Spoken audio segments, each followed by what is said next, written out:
Okay, so I want to chart the pattern for this sweater, and these are the measurements.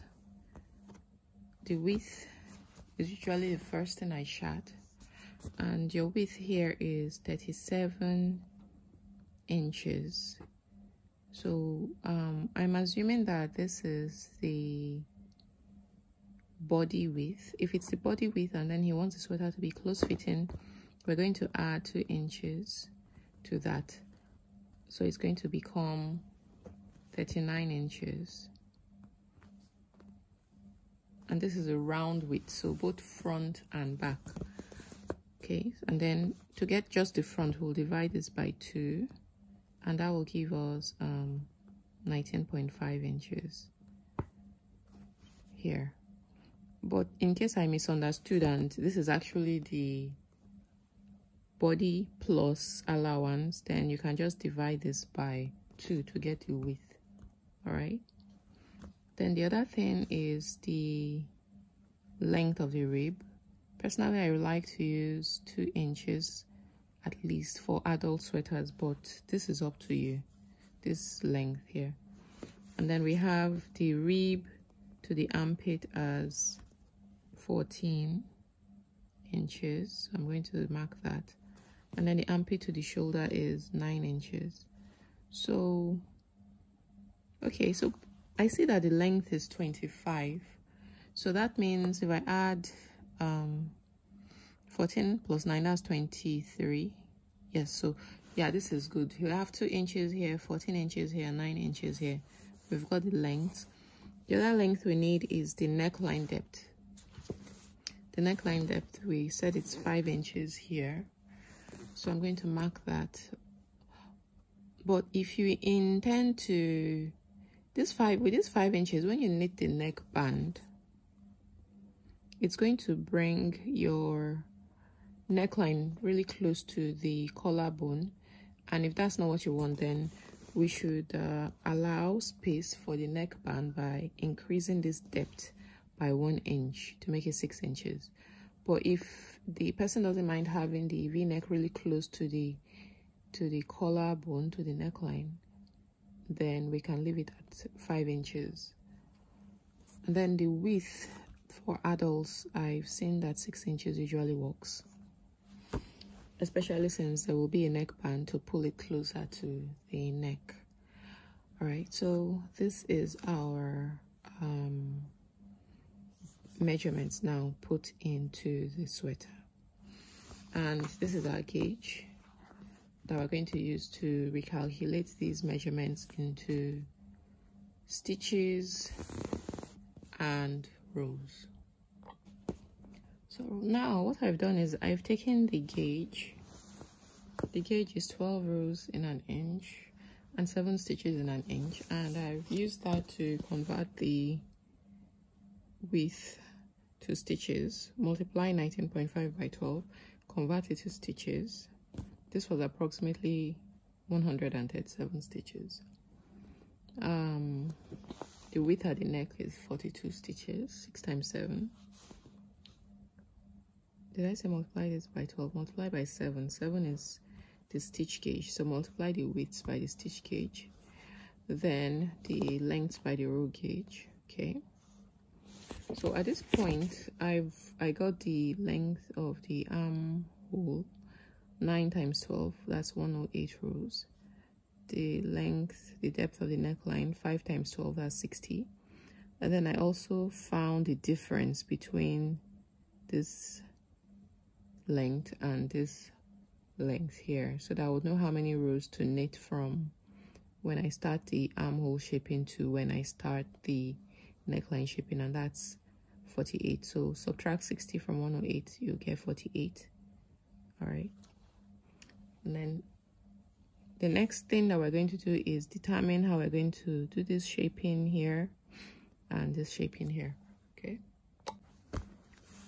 so I've sketched it on a different page without the inch measurement, so that we have just the stitches and the rows showing on the sketch. And our goal here now is to determine how we're going to shape the armhole and how we're going didn't shape the neckline. So let's start with the armhole. We're going to do the armhole shaping. And one thing I want you to note is the shape of the armhole. The armhole is shaped as a straight line from the armpit to the neckline. So it's like a straight line. It's not a curve like a J curve or an L curve like we normally have with armholes. It's not none of these. It's a straight line. So what that means is that we're not going to decrease only over a short length or just at once like we do for other sweater styles. We're going to decrease from the beginning to the end, the way we do when we are shaping the neckline. We're going to decrease all the way. So first we need to find out how many stitches we are actually decreasing. So the number of stitches to decrease, that's the first thing we need to find out, and that is, we can find that out by taking what we started with, 137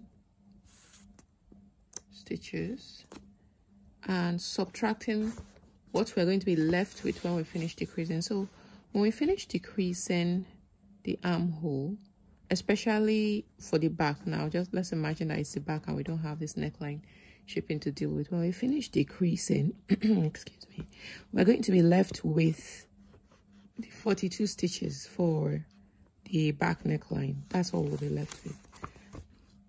So we are removing all of this and we'll have 42 stitches left. So if we subtract 42, what we're left with what we started, from what we started with, we're going to have 95 stitches. These are the number of stitches we're going to take out, but we're taking it out on this side and on this side, so we're decreasing on two sides. We're not removing these 95 stitches from just one armhole, we're removing it from two armholes. So to know what we are going to remove from one armhole, we need to divide this 95 stitches by 2. Right, so the number of stitches to decrease from one armhole is 95 divided by 2. So that's 4 and 47.5 stitches. Okay, but we don't have half stitches. So what we can do here is we will round it up or down.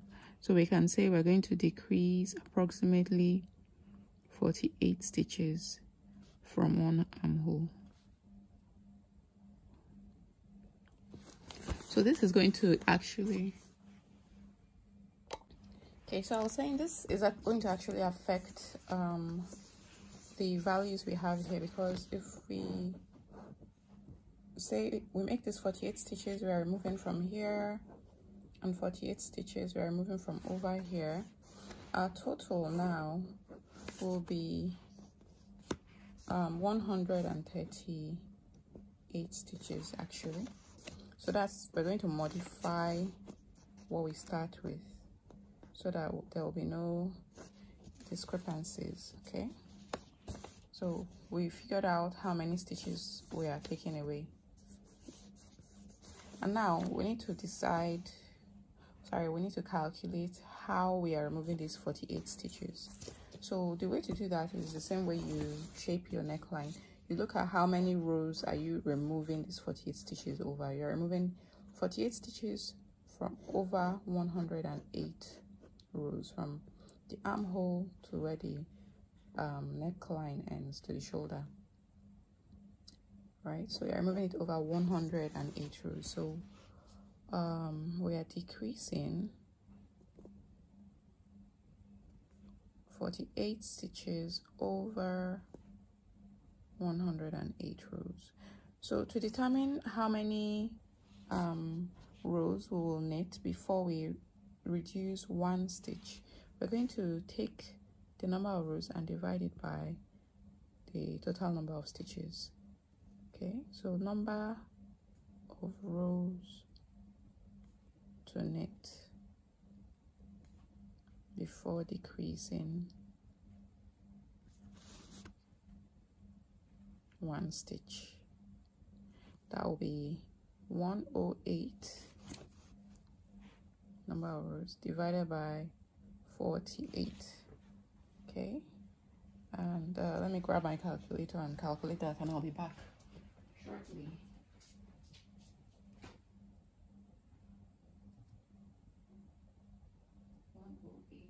Divided by 48, that's 2.25. So it's not a whole number that we have. We've got 2.25. So what that means is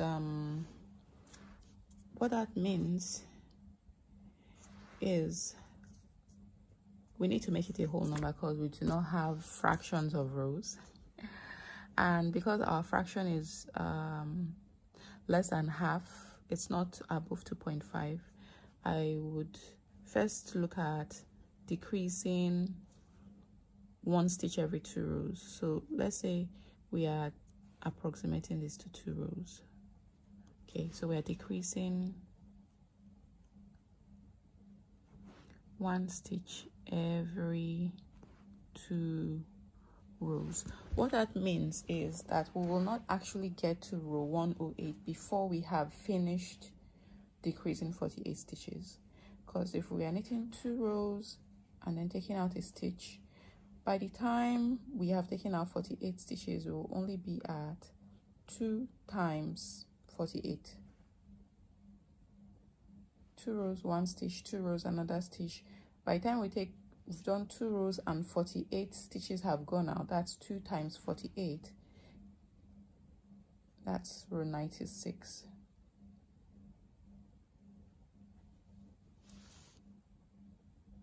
At row 96, we would have removed 48 stitches. So what that means for our knitting is from row 96 to row 108, there will be no more decreases. So the question is that okay for us? Let's look at the difference between 96 and 108. We have 12 rows. That's about an inch of knitting, which in my opinion is not bad. It won't alter the design significantly, so that's fine for me. Okay, but if it's not fine, sometimes it isn't. Sometimes the distance that we have to knit straight rows without any decreasing is quite long, so you might want to recalculate the decreasing, maybe decrease some every 4 rows, and so that you would actually end your decreasing at the end. But this, for me, it's perfectly okay. So you decrease 1 stitch every 2 rows until row 96, then knit straight to row 108 with no decreasing. Now let's look at designing the neckline shaping.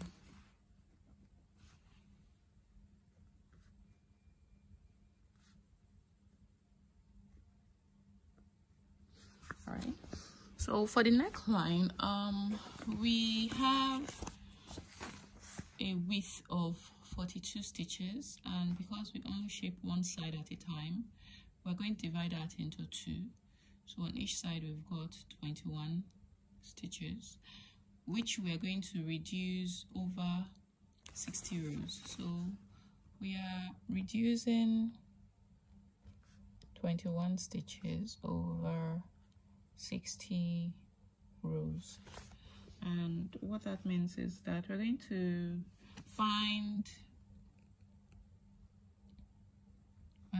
look for the number of stitches, number of rows to knit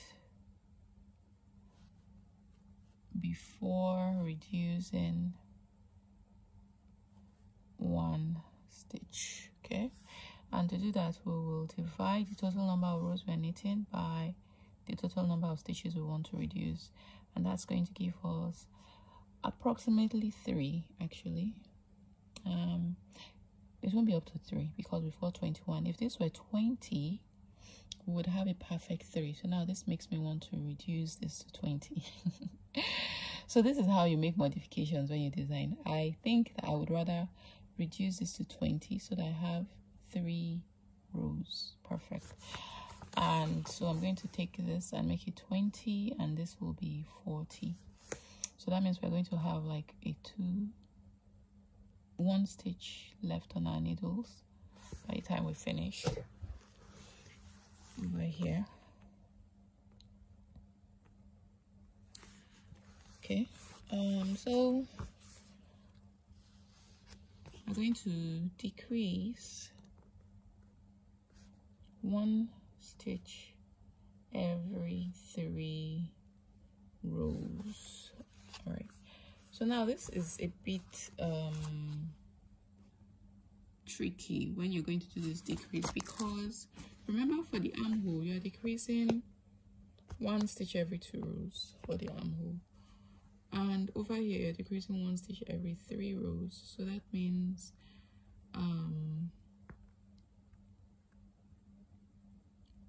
by the time you will have no trouble for the first 48 rows of your armhole shaping. Every 2 rows you just decrease your stitches, but once you start the neckline, there are 2 options for you here. So you have 1, 2, and you decrease on this side, and then you need the 3rd row back and you decrease on this side, and then you need the 4th row back and decrease on this side. Tricky. Or you could alter this neckline shaping so that you decrease whenever your carriage is on the same side as for when you do your armhole shaping. So instead of decreasing 1 stitch every 3 rows, you could do decrease 1 stitch in 2 rows, and because you are short of 1 row here, you'll add that to the next 3 rows, and you will then decrease 1 stitch in 4 rows, and you would repeat this. So you know you've gotten to row 48, you've decreased at this edge, and then you go 1, 2, and you decrease on this side and decrease on this side. Then you go 1, 1, 2, you decrease on this side. Then you go 1, 2 again, you decrease on this side and on the neckline edge. Okay, so you're only decreasing when your carriage is on this side, so it removes the chance that you would forget to decrease on the neckline edge, because we are really used to decreasing when our carriage is on just one side. But if you're not going to have trouble remembering to decrease 1 stitch every 3 rows, you can go with that. But if it's going to give you trouble, you can modify it to this. All right, so I have resketched the sweater without the colors. Let me put color stripes. Okay, and so let me interpret the pattern now. We are starting with 138 stitches and knitting 24 rows of rib, and then we're going to proceed to knit 168 rows of these color changes. And at this point we're at the armhole, and you will reset your row counter to start the armhole shaping section. Now this section is 108 rows long, but I divided it into 2 because at a certain point at 48 rows you will need to start shaping your neckline. But at this point now, for the armhole shaping, you're going to start reducing 1 stitch every 2 rows at each armhole, and you will continue like this, 1 stitch every 2 rows at the armhole edges until you are at row 96. So it's not going to end at row 108. At row 96, that's when you will stop. So at this point you would have reduced 48 stitches. Okay, and yeah, So at that point you would have on your needles 42 stitches. So on each side you would be at needle number 21 to the right and needle number 21 to the left. So when you are at that point, you know that you've reduced all the armhole stitches you're supposed to. Okay, but before you get to that point, you will get to your neckline shaping, and for your neckline shaping you're going to put one side on hold while you knit the other side, and then you're going to reduce one stitch in 2 rows and then reduce one stitch in 4 rows, and you repeat that until you finish taking out all your neckline stitches. So the reason why I split it like this, as I explained earlier, is so that you're only doing reductions when your carriage is on the right or on the left, depending on which side you start from. But your carriage is on one side only before you reduce. Okay, so there's no confusion of, should I be reducing neckline? Should I be reducing armhole? When it's on the right, then you know you are reducing armhole and probably the neckline if it's at the 4th row. Hope it's not confusing. Okay, so now that we've talked about that, let's talk about knitting the collar bands. So for the collar bands, something else I thought of, instead of you joining 2 panels, you can knit 2 panels. So you can knit this panel and knit the second panel and then join by sewing. Or I've not tried it myself, but I think you can knit it like a fair aisle, like when you're doing pattern knitting and you have 2 yarns in the carriage at the same time. So you would push the needles on the side forward to D or E position, and then push in your fair aisle button and put your 2 color of yarns in. These ones must be at B position. If they are beyond D position, they will knit the second color. So you push these needles forward to knit the second color, and you knit across. So it's going to be very tedious doing it manually, because for every row you'll have to push the needles on this side forward, but it will save you the sewing up. Alternatively, if you could get a punch card to punch just the 2 needles, so just the one space that needs to come forward. No, it won't work with a punch card. It will only work with an electronic, yeah, I believe. So yeah, I don't think it will work with a punch card machine. It will work with an electronic machine. So you'll have to manually push these forward on every row and knit across. And then when it's time to switch colors, you switch your colors and continue. That's another way of knitting this colored section. Okay, so let me talk about the sleeve. So the sleeve length is 24 inches and the width at the cuff is 8 inches. So for the width at the armpit, that's going to be 2 times the length from shoulder to armpit. Shoulder to armpit is 9 inches, so 2 times that length is 18 inches wide. And now we have 2 inches at the very top, because if you look at sweaters in this fashion, these are Raglan sweaters. That's what they are called. Okay, after the where the sleeve meets the body, there's a little bit of length with the sleeve. The sleeve doesn't end right at where the neckline ends. It comes up a little bit for the neckband to grab onto. So there's like an inch here and an inch on the other side. That's what gives us these 2 inches here. All right. Okay.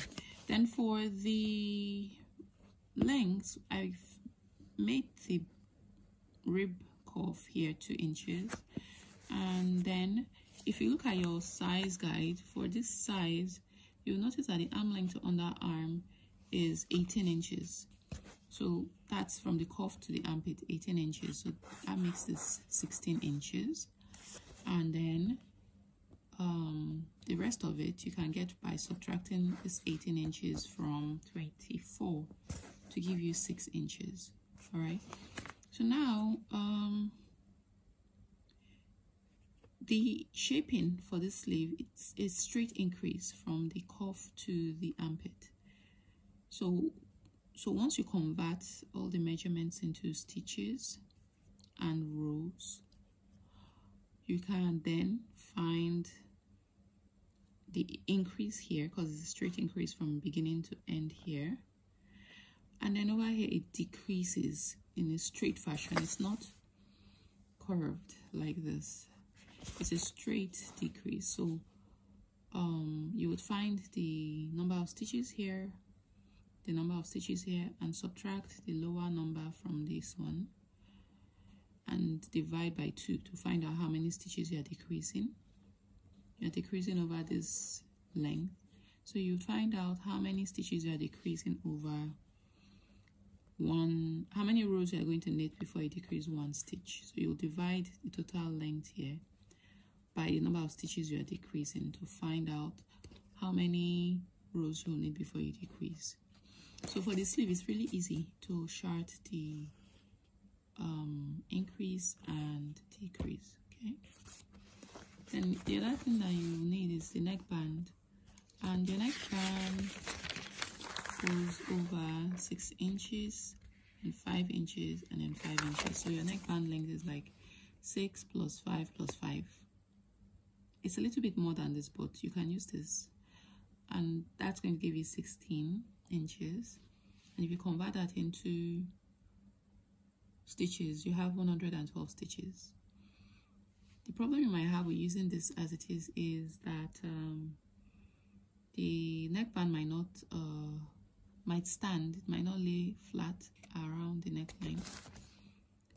And to prevent that from happening, you can knit the neckband at a slightly lower tension. So if you're knitting the body at tension 7, then you would knit the neckband at tension 5. If you're knitting the body at tension 6, you would knit the neckband at tension 4. But if you're knitting the body at tension 5, then it might be really difficult for you to knit the neckband at tension 3. So in that case, what I would do is I will take away a percentage of the stitches, like 10% of it.